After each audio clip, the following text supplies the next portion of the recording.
저는 오늘 예배를 준비하면서 좀 고민이 있었습니다. 성탄 주일인데 재창립을 같이 해야 되니 이걸 어떻게 담아야 되나 기도하는데 공통점이 있는 걸 발견했어요. 뭐냐면 탄생입니다. 주님께서 육신을 입고 오신 날 탄생하셨지. 그리고 교회도 다시 탄생했지. 탄생에 대한 공통점이 있음을 봤고요. 두 번째는 역사의 명암입니다. 명암. 빛과 그림자. 오늘 본문에 보면 그리스도 계보가 나와요. 그리스도의 계보는 이러하니라. 그러면서 아브라함부터 쭉 역사가 나오는데요. 영광의 시대도 있었지만 그렇지 못한 시대도 있었습니다. 우리 교회도 마찬가지였어요. 이것을 묵상하면서 하나님께서 오늘 우리에게 주시는 메시지가 있구나 하는 것을 알게 되어 오늘 그것을 좀 잠시 나누려고 합니다. 1장 1절에 그리스도의 계보는 이러하다라고 하면서 아브라함부터 시작을 합니다. 전체 계보를 세 등분할 수가 있어요. 아브라함부터 다윗까지, 그 다음에 다윗에서 다시 바벨론 포로까지, 그 다음에 바벨론 포로 이후 그리스도까지 3등분이 가능합니다. 각각 14대, 14대, 14대 이렇게 되는 거예요. 근데 이 말씀을 가만히 이렇게 묵상해 보면요, 역사가 그냥 이렇게 평탄하게 쭉 직선으로 흘러간 게 아니고요, 굴곡이 있습니다. 그러니까 아브라함 때부터 자녀 하나 없던 그에게 하나님께서 큰 민족을 이룰 거야, 이스라엘 민족을 이루시는 쫙, 그러면서 어느 때가 정점입니까? 다윗의 때에 가장 영광스러웠던 시대, 이스라엘에. 그런데 그 정점을 찍고 계속 있는 것이 아니고 솔로몬에 이어서 나라가 갈라지면서 추락을 하기 시작합니다. 그러니까 이 유다의 왕들이 다 선한 왕들이 아니었어요. 우상을 숭배하는 왕들도 포함되어 있었죠. 그러더니 정신을 못 차리더니 결국에는 어디까지 추락을 하냐면 바벨론 포로까지 완전히 굴욕과 흑암의 역사를 기록을 하게 됩니다. 그런데 그 시기가 지나고 다시 반전을 해서 포로기가 끝나고 성전을 재건하고 그리고 예수 그리스도가 오시는, 그러니까 이런 역사, 롤러코스터와 같은 그런 역사, 굴곡의 역사, 변곡점들이 있는 그런 역사를 오늘 계보를 통해서 발견을 하게 됩니다. 보통 이 역사의 명암이 있으면 여러분 어떻게 하시겠습니까? 여러분들이 만약에 본인의 역사를 기술한다 하면 잘한 점만 기술하지 않겠습니까? 여러분들이 이력서 내보신 적 있으세요? 그래서 내가 뭘 공부했고 뭘 잘하고 어떤 자격증이 있고 자기소개서를 할 때 잘한 점 위주로 쓰시죠? 자기가 이렇게 여기에 제가 실패했습니다, 여기는 제가 잘 못합니다, 이렇게 쓰시면 거의 없으실 거예요. 장단점을 물어보지 않는 이상은. 마찬가지로 역사도 사실 그런 흑역사는 별로 기억하고 싶지 않고 가리고 싶어요. 그런데 그리스도의 계보를 가만히 읽어보면 희한하게도 이 계보에는 있어서는 안 될 것만 같고 꼭 지우고 싶은 이름들이 포함이 되어 있습니다. 가령 므낫세라고 하는 왕이 있는데 이 므낫세는 오랜 기간 동안 하나님 떠나 정말 우상을 숭배했던 악한 왕입니다. 이사야를 톱으로 켜서 죽인 게 므낫세라고 알려질 만큼 그런 악한 왕도 그리스도의 계보에 올라와 있습니다. 지워지지 않았어요. 또한 그 중에 우리가 주목할 인물이 여고냐, 여러분 잘 모르시죠? 여고냐라고 하는 인물인데 다른 이름으로는 여호야긴으로 알려진 인물이 11절에 나옵니다. 예루살렘 주민이 바벨론으로 끌려갈 무렵에 요시야는 여고냐와 그의 형제들을 낳았다. 여고냐가 나와요. 유다의 제19대 왕입니다. 통치 기간이 무려, 여러분 기억하십시오, 통치 기간이 3개월. 굉장히 짧았죠. 3개월 하고도 10일밖에 안 됐습니다. 왜 이렇게 짧은 통치를 했느냐? 하나님이 그를 심판하셨어요. 그가 우상을 숭배하고 바알과 아세라 신상, 게다가 일월 성신, 해와 달과 별들을 숭배하는, 거기에 더한 우상 숭배자죠. 그러니까 하나님께서 심판하셨는데 어떻게 하셨냐면 이 바벨론 침공을 허락하게 하시고 예루살렘이 함락당하게 하십니다. 그것만이 아니라 그 여고냐 왕과 그 주변에 있었던 리더십들과 정치인들이 함께 사로잡아 바벨론으로 끌려가게 됩니다. 그런 치욕을 겪게 돼요. 그런데 그 여고니아가 오늘 본문에 두 번이나 나와요, 이름이. 이상하죠. 우리 같았으면 당장 뺐을 이름. 근데 성경에는 그 이름을 그대로 기록하고 있습니다. 어두운 역사를 감추고 싶은 것은 우리 본교의 역사도 마찬가지입니다. 새로 오신 분들이 가끔 묻습니다. 재창립 20주년 예배로 드린다고 하는데 그러면 창립은 언제입니까? 모르신 분들이 많으실 거예요. 창립은 1984년 7월 1일 총 8명의 성도로 시작이 되었습니다. 그러니까 올해 창립으로 따지면 39주년, 내년이 40주년이 되는 해가 되죠. 그런데 왜 재창립 20주년을 앞세우느냐? 선한목자교회라고 하는 이름을 쓴 것이 그때부터예요. 20년 전부터. 그것이 첫 번째 이유고, 두 번째는 이 교회도 역시 아픈 역사가 있기 때문에, 드러내기 쉽지 않은 역사가 있기 때문에 그렇습니다. 39년 전에 원래 교회 이름이 믿음의 집이었습니다. 길동이라고 하는 성내동, 그곳에서 시작이 되었어요. 많은 분들이 모여들었습니다. 개척한 지 6년 만에 성령의 역사와 함께 금세 부흥이 되었어요. 다 모일 수가 없으니까 대치동으로 이사를 갑니다. 1990년 8월에 숙명여고 강당을 빌려서 예배를 드려요. 강당은 얼마나 큽니까? 근데 그것도 금세 찼어요. 하나님의 역사죠. 그래서 교회를 건축해야겠다. 어디에 짓지? 어디에 지었을까요? 복이 있는 우물, 복우물, 어디예요? 복정동, 바로 이곳에 터를 잡고 1994년에 7월 30일 민족성전, 하나님께서 민족성전을 짓게 하신다라는 기치를 걸고 기공 예배를 드린 것이죠. 근데 그때부터 본격적으로 건축 헌금이 들어가게 된 거예요. 그런데 그 건축이 잘 되다가 1995년경 좀 지나면서 중단이 됩니다. 완공을 못해요. 그렇게 9년, 10년 가까이 멈춘 상태로 진행이 됩니다. 재정 위기가 찾아왔고요.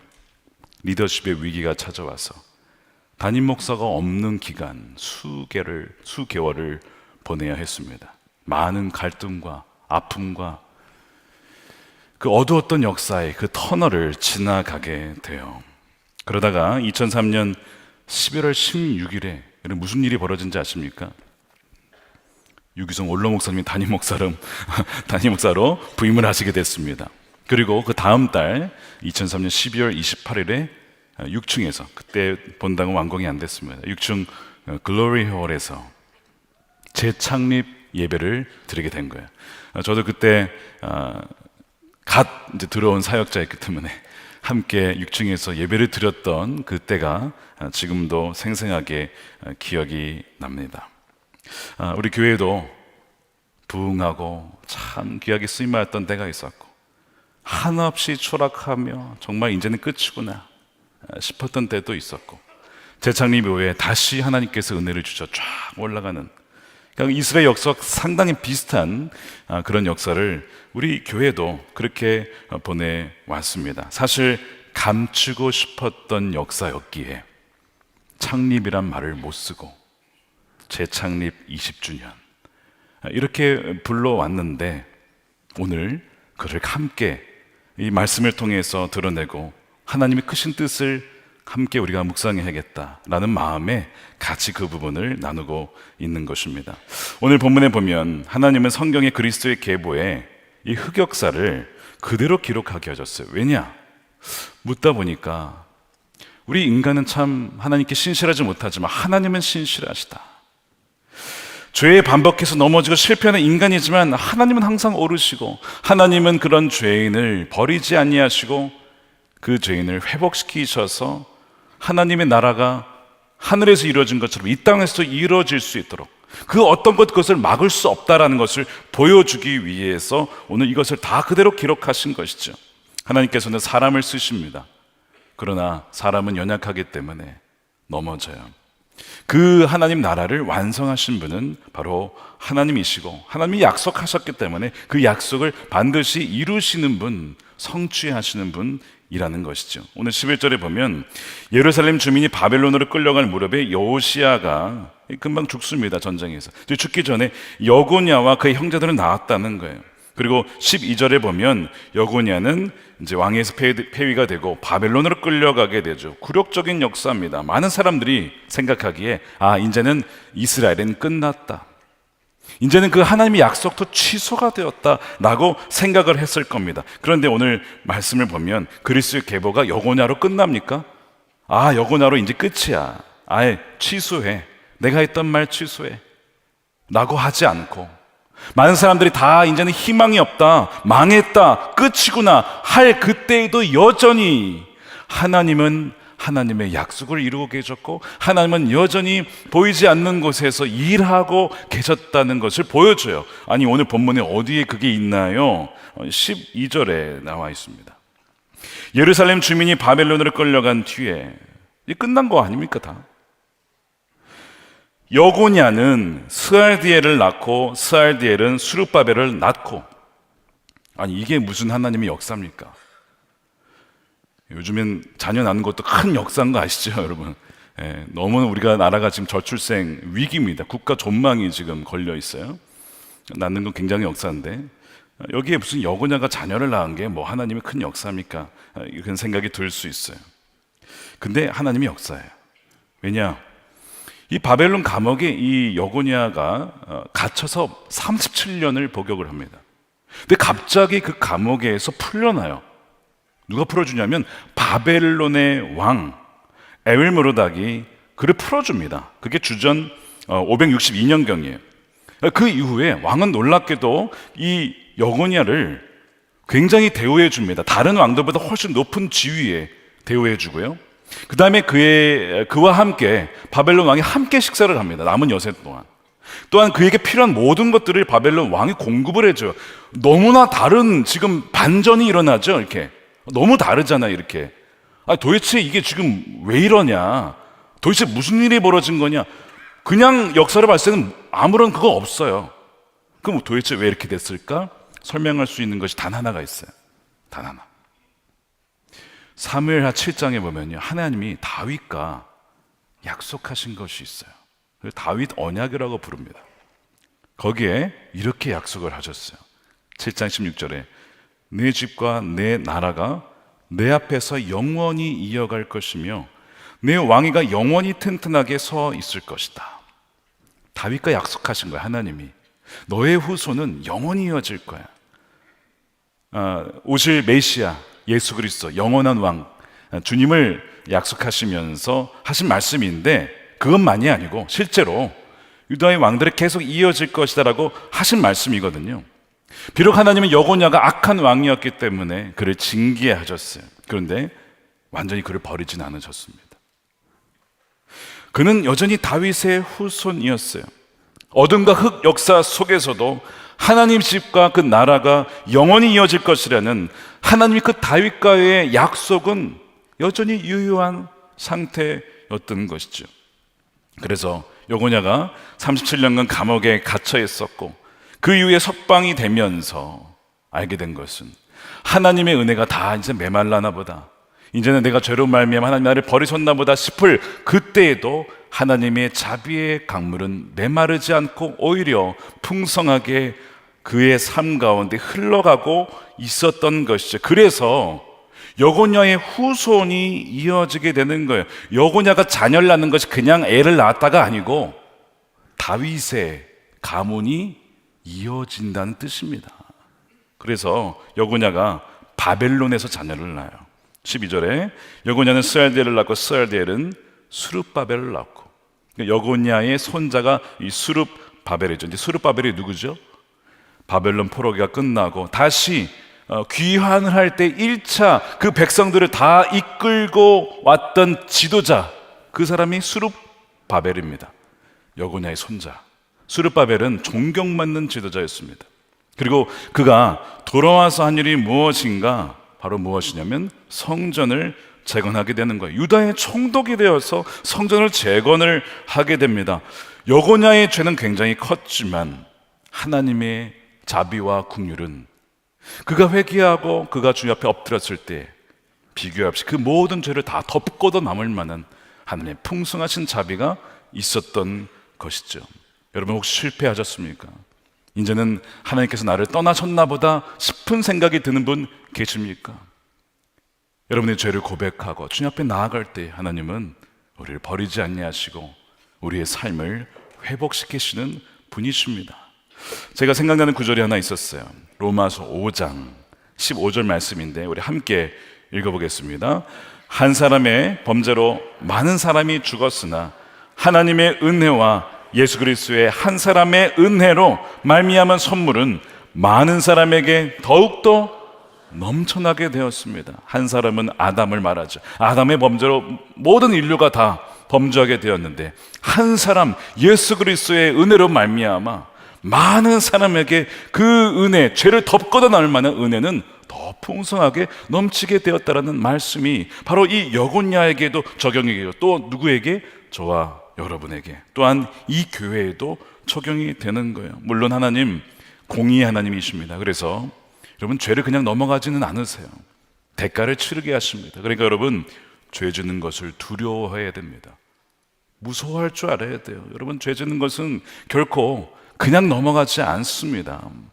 그런데 우리가 그 죄를 회개할 때에 하나님은요 그 은혜로 우리를 덮어주시고 충만한 은혜로 우리가 회복할 수 있도록 인도해 주신다는 거예요. 이 여고냐는 굴욕과 치욕을 경험한 사람이었습니다. 그러나 그의 손자 수르바벨을 하나님은 일으키셔서 그 과거의 치욕스러웠던 가문의 역사를 다 지우고 남을 만한 하나님의 회복의 역사가 수르바벨을 통해서 일어나게 되는 거예요. 그가 돌아왔을 때에 빈약한 재정과 형편없는 노동력, 많은 이 방해들이 있었지만 하나님이 수르바벨에게 함께 하시고 기름을 부어주셔서 뭘 하셨냐면 그 모든 방해를 뚫고도 성전을 재건할 수 있도록 인도해 주신 것이죠. 스가랴 4장 8절에 주님께서 나에게 말씀하셨다. 수르바벨이 이 성전의 기초를 놓았으니 그가 이 일을 마칠 것이다. 하나님이 수르바벨을 택하셔서 그를 통해서 완공을 하겠다라고 말씀을 하신 거예요. 실제로 주전 516년에 성전이 재건이 되는 것이죠. 하나님께서 수르바벨을 통해서 그 일을 이루시고 그것이 끝난 것이 아니라 수르바벨 이후에도 계속 자녀가 태어나면서 어디까지 이어집니까? 오늘 본문에 그리스도까지 태어나시게 되는 거예요. 자, 그래서 16절에 보면 야곱은 마리아의 남편 요셉을 낳았고 마리아에게서 그리스도라고 하는 예수가 태어나셨다. 요셉도 다윗의 후손, 마리아도 다윗의 후손. 그 둘이 약혼을 했는데 마리아에게서 성령으로 잉태로 하여 예수님이 오시게 된 거예요. 내가 너의 후손을 보낼 거야. 바로 약속된 메시아가 드디어 오신 것이죠. 오랜 약속의 성취가 예수님입니다. 갈라디아서 3장 16절에 하나님께서 아브라함에게 약속하셨던 것, 그것이 여기에 나와 있어요. 하나님께서 아브라함과 그 후손에게 약속을 말씀하실 때 마치 여러 사람을 가리키는 것처럼 후손들에게 라고 복수로 말씀하시지 않고 단 한 사람을 가리키는 뜻으로 너의 후손에게 라고 말씀하셨습니다. 그 한 사람은 곧 그리스도이십니다. 아브라함에게 약속하셨던 그 한 사람이 단지 이삭이 아니고 누구예요? 그리스도를 줄 것이다 라고 약속하셨는데 그 오랜 기간이 지나고 드디어 그 약속의 성취이신 예수님이 오셨어요. 그렇기 때문에 누구든지 그를 믿는 자마다 어떻게 해요? 멸망치 않고 하나님과의 친밀한 사귐을 통해서 구원을 얻는 그 은혜를 누리게 된다는 겁니다. 여러분 이 마태복음 1장에 보면 엮이는 가정들이 많고 깨어진 사람들 많고 병든 사람들이 참 많이 있습니다. 말씀드린 대로 므낫세와 여고녀와 같은 이들도 들어가 있어요. 왜 이렇게 명단에 이런 아픈 사람들이 참 많은가? 뭘 보여주냐면 사람으로서는 아무런 소망이 없다. 우린 모두가 아픈 사람이고 병든 사람이다 라는 것을 보여주죠. 그래서 이것이 우리를 굉장히 겸손케 합니다. 여러분 이 족보를 묵상해 보면요, 야 이런 놈도 있네 라고 하십니까? 아니면 야 나와 비슷한 사람이 여기 있네, 나도 창녀 라합과 같은 자고 나도 므낫세와 같이 참 악한 자인데 하나님이 나를 긍휼히 여겨주셔서 하나님의 자녀를 삼으시고 하나님 나라의 그 명단에 나를 그 생명책에 넣어주셨네. 하나님 은혜에 너무 감사합니다. 그렇게 하십니까? 이렇게 많은 죄인들의 목록과 함께 뒤에 이렇게 우리가 읽지 않았지만 이렇게 나오죠. 마리아가 아들을 낳을 것인데 너는 그 이름을 예수라고 하여라. 그가 자기 백성을 그들의 죄에서 구원하실 것이다. 수많은 죄성을 가진 사람들이 쭉 나온 다음에 우리로는 안 되는데 그래서 외부로부터 구원자가 와야만 했어. 바로 그가 하나님의 아들 예수님이야. 여호수아라고 하는 이름의 헬라어 표현이 예수죠. 그들의 죄에서 구원하실 수 있는 유일한 분, 그 얘기는 하나님이 우리를 포기하지 않으셨다. 우리가 범죄하였어도, 우리는 하나님께 신실하지 않았어도, 우리는 하나님께 신실하지 못하여 바람을 폈어도 하나님은 우리를 버리지 아니하시고 그의 아들을 보내주셔서 우리를 살리시기 위해서 그 아들을 십자가에서 죽게 하시려고 보내시는 그 아버지의 사랑을 오늘 이 말씀을 통해서 우리가 발견해야 된다는 것입니다. 그렇다면 사실 그 예수 그리스도를 우리가 믿고 왕으로 모신다면 구원받지 못할 사람이 없고 회복받지 못할 인생이 없고 회복받지 못할 가정이 없고 회복되지 못할 교회와 공동체는 없다는 것이죠. 저는 그리스도의 계보의 역사를 묵상하고 함께 우리 교회의 역사를 함께 보게 되었습니다. 성전 건축이 중단되었고 수백억의 빚이 있었습니다. 이곳은 시커먼 카타콤과 같은 그런 어두운 동굴과 같은 곳이었어요. 추웠습니다. 어두웠습니다. 하나님의 임재가 느껴지지 않았던 바로 그런 곳이었어요. 그래서 많은 사람들이 하나님이 떠나갔다, 여기는 소망이 없어, 많은 사람들이 교회를 떠나갔어요. 근데 하나님은 이 교회를 버리지 않으셨어요. 하나님이 안 계신 것만 같은 그런 상황 속에서도 하나님 함께 하셨고 하나님은 떠나지 않으셨고, 왜 그랬을까? 돌아보니까 이 차가운 시멘트 바닥에 엎드려 눈물로 기도하며 울부짖으며 하나님의 긍휼과 자비를 구하였던 남아있던 이들의 눈물의 기도, 금식의 기도, 절박한 기도에 하나님이 귀를 기울이셨기 때문이죠. 하나님은 어떤 분이시라고요? 공의로운 분이시지만 자비가 풍성하셔서 주님 앞에 엎드려 매달릴 때에 우리를 품어주시는 분이세요. 그래서 그분의 그 임재가 회복이 되면서 이 교회가 다시 살아나게 되는 거예요. 그 응답으로서 하나님께서 보내주신 분이 유기성 원로 목사님이시죠. 목사님 통해서 수르바벨과 같이 교회가 다시 재건이 되어지고 성전 건축을 하고, 더 중요한 게 뭡니까? 건물이 아니죠. 예수님 한 분이면 충분한 사람, 나는 죽고 예수로 사는 사람, 늘 예수님과 동행하는 사람들, 바로 여러분들이 성전입니다. 하나님께서 그 성전을 건축하게 하시고 이루게 하신 것이 가장 놀라운 응답인 것입니다. 이 성남 지방 지난번에 연합성회로 강사로 오셨던 김상현 목사님께서 오셔서 교제를 하다가, 식사를 하다가 그런 간증을 해 주셨어요. 원로 목사님과 동기신데 2003년 12월에 목사님이 이제 부임하시니까 이제 동기들 다 와가지고 이곳에 딱 내려오셨답니다. 다들 아무런 말을 못한 거예요. 이거는 사람이 못한다. 성도들 얼마 남아있지 않은데 이 많은 빚을 이걸 어떻게 짓나, 다 말을 못하는 거예요. 그 압도된 거예요. 이 빚과 이 어두움에 압도를 당한 겁니다. 그러나 누군가가 그런 기도를 하셨대요. 사람으로 할 수 없으니 감사합니다. 왜요? 이것이 가능하다면 하나님이 하시는 것이니까, 누가 봐도 이거는 하나님이 하신 것이다 라고 할 것이 분명해지니까 오히려 감사가 나오더랍니다.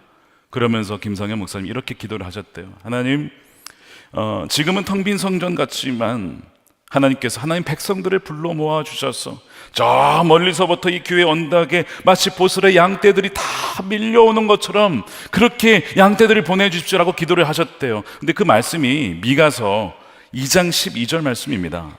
야곱아, 내가 반드시 너희를 다 모으겠다. 남아있는 이스라엘 백성을 다 모으겠다. 내가 너희를 우리로 돌아오는 양떼처럼 모을 것이다.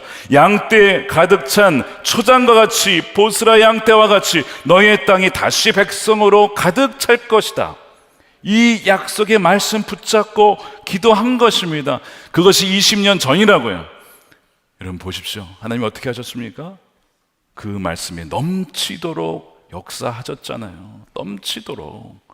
하나님 어떤 분이시라고요? 자비가 많으시고 긍휼이 풍성하시며 신실하신 하나님, 약속을 반드시 지키시는 우리 아버지 하나님이십니다. 여러분 보세요. 또한 놀라운 응답이 있습니다. 기도응답 이것만이 아니라 우리 교회가 오랜 기간 동안 아까 1994년 7월 30일에 기공 예배를 드렸다고 했는데 30년간 건축 헌금을 했어요. 어떤 분은 자신의 집을 드리기도 하고 저당을 잡아놓고 헌금하신 분도 있고 많은 희생이 있었습니다. 한때 200억 가까이 넘게 치렀던 빚이 있었어요. 부도 위기가 있었습니다. 너무나 많은 이자를 감당할 수가 없어서.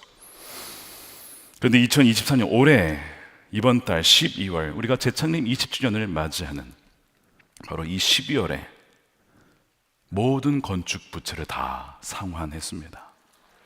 우리 하나님께 감사의 박수 올려드리도록 하겠습니다.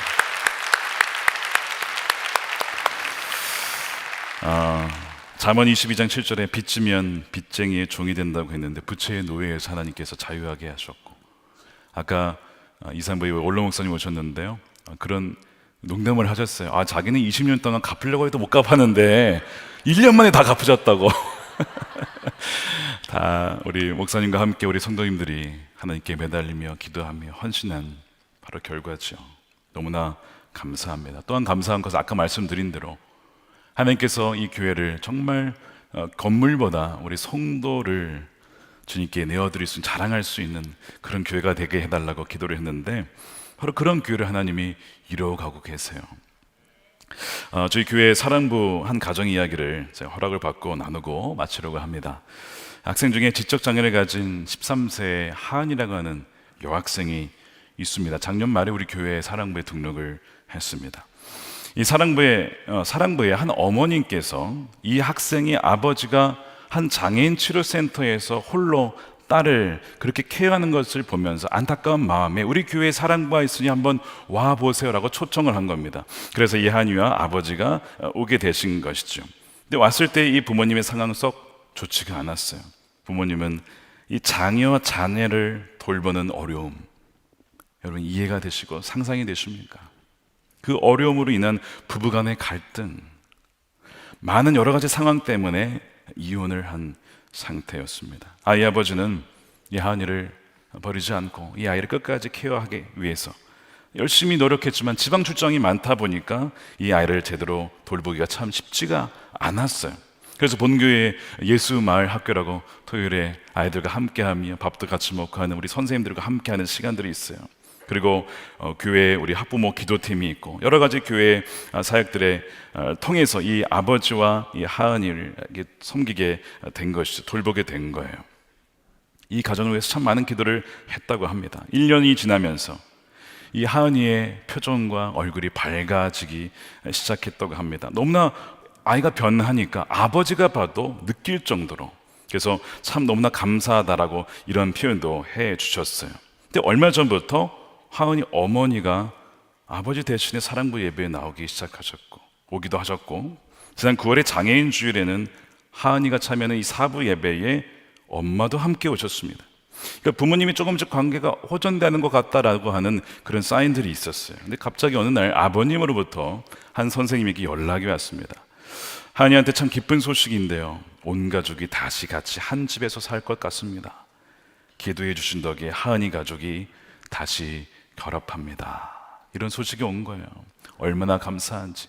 그 가정을 위해서 기도했던 많은 선생님들이 기뻐하며 크리스마스의 기적, 크리스마스의 은혜, 크리스마스의 선물이 이 가정에게, 우리에게 모두에게 하나님 보내주셨구나, 그렇게 기뻐했습니다. 사랑부 교사로 섬기신 많은 분들이 도와주셨고 기도해 주셨기 때문인데, 또한 우리 고등학생인데 교사로 섬기는 한 선생님께서 이 하은이 수색을 저에게 전해주시면서 이런 이야기를 해주셨습니다. 사랑부 교사로 섬기는 일이 정말 보람이 있습니다. 교회가 얼마나 중요한지를 알게 됐어요. 처음에 만난 하은이는 잘 웃지도 않고 우울해했습니다. 그런데 지금은 너무 잘 웃고 언니 하면서 달려와서 안기면 그렇게 예쁘고 기쁘고 보람이 돼요. 하은이의 깨진 그 가정의 소식을 듣고 너무나 마음이 아팠고 그래서 많이 기도했어요. 그런데 이번에 다시 그 가정에 재결합한다는 것을 보면서 교회가 얼마나 중요한지, 교회 공동체가 깨어진 가정도 하나 되게 할 수 있다는 것이 얼마나 중요한 것인지를 깨닫게 되어 너무나 감사합니다. 그 선생님의 고백을 듣고 제가 얼마나 감사한지, 하나님 감사합니다. 그런 공동체에 주셔서 감사하고, 그렇게 그 가정을 마음 다해 사랑으로 섬기는 정말 건물보다 더 자랑할 만한 우리 성도님들 주셔서 감사합니다. 무엇보다 예수님 한 분이면 충분하고 예수님과 동행하는 바로 그분들, 우리와 늘 함께 하시는 예수님을 인하여서 감사합니다. 이런 고백을 드린 지는 한 주였습니다. 예수님이 주인된 교회, 예수님이 이끄시는 교회, 예수님 동행하는 교회, 앞으로 하나님께서 어떤 일을 또한 하실지가 무척 기대가 됩니다. 지금까지 하나님께서 20년간 재창립 이후에 신실하게 인도해 주는데, 바로 하나님께서는 그 구원의 역사, 회복의 역사를 앞으로도 계속 이루실 것입니다. 예수님과 항상 동행하며 닮아가는 교회, 다음 세대와 이웃과 또한 불신자와 북한과 우리 열방을 주님께로 인도하는 교회, 그런 교회가 될 것입니다. 말씀을 마무리하면서 우리 고백을 하나님께 드리기를 원하는데요, 제가 질문을 5개 드릴 텐데 답은 단 하나입니다. 답은 예수 그리스도. 이게 답을 다 알려드렸어요. 제가 다른 얘기 하지 마세요. 자, 제가 질문할 테니까 한번 크게 답을 외쳐보시길 바랍니다. 완전한 하나님이시자 완전한 인간으로서 우리를 구원하시기 위해 이 땅에 오신 분은 누구십니까? 이 교회를 처음 세우시고 재창립하여 선한 목자교회의 기초가 되시며 머리가 되시고 전부가 되시는 그분은 누구십니까? 다음 세대와 한국교회와 불신자와 북한과 열방을 주께로 인도할 그분은 누구십니까? 임마누엘, 지금도 우리와 함께 하시고 앞으로도 영원히 우리와 함께 하실 그분은 누구십니까? 마라나타, 다시 오실 왕, 영광스럽게 우리와 함께 임하실 그분은 누구십니까? 할렐루야. 우리 하나님께, 주님께 모든 감사와 영광을 올려드립니다.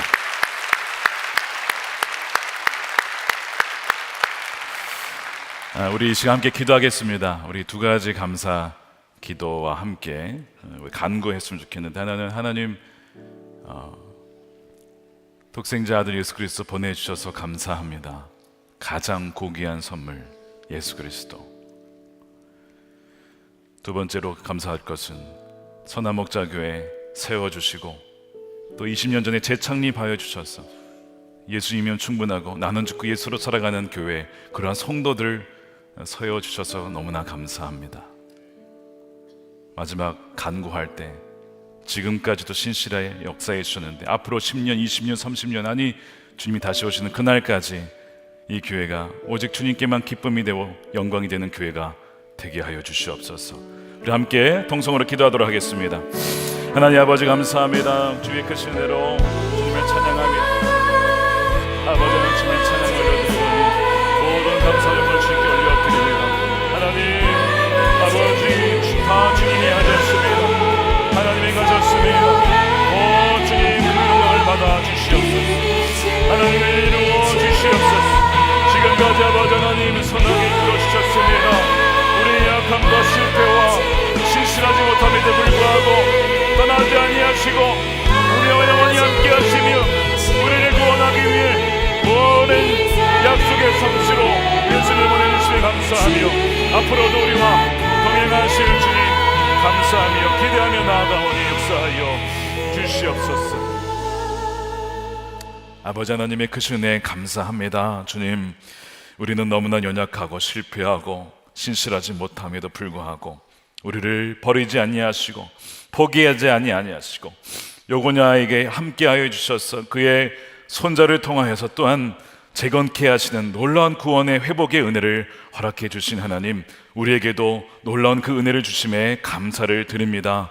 예수 그리스도 하나님의 전부, 하나님의 가장 고귀한 선물을 우리에게 보내주심에 감사드리며 오직 예수님으로 충분하고 나는 죽고 예수로 살아가는 귀한 성도들이 되어가게 하여 주시옵소서. 20년 전에 재창립하게 하신 하나님, 선한 목자교를 통하여서 진전 선한 목자 되신 주님만 따라가게 하는 귀한 성도들을 세우게 하심에 감사를 드리며 모든 빚도 하나님 다 갚을 수 있는 은혜 주심에 감사를 드립니다. 이제는 더더욱 다음 세대를 살리며 또 하는 열방을 섬기는 일에 더욱더 헌신하며 주와 함께 달려나갈 수 있는 이 교회가 되게 하여 주시옵시고, 지금까지도 인도해 주셨지만 앞으로의 20년 30년 주님 오시는 그날까지 신실하게 주님과 함께 동행하며 닮아가는 선교적 공동체가 될 수 있도록 하나님의 크신 은혜를 더하여 주시옵소서. 이 시간 11조로 감사헌금으로 또한 구제헌금 주님께 올려드리며 우리의 삶을 주님께 바치오니 주의 기쁘신 뜻을 위하여 우리의 삶을 마음껏 영광스럽게 지어 사용하여 주시옵소서. 하나님, 성탄의 기쁨과 사랑과 소망과 평강이 전쟁 지역에 팔레스틴과 또 러시아, 우크라이나 지역에도 임하게 하여 주셔서 다시 오실 주님, 다시 우리 모두가 다 주님을 맞이할 수 있도록 하나님 역사하여 주시옵소서. 감사함이 우리 구주 예수님의 이름으로 기도드립니다. 아멘.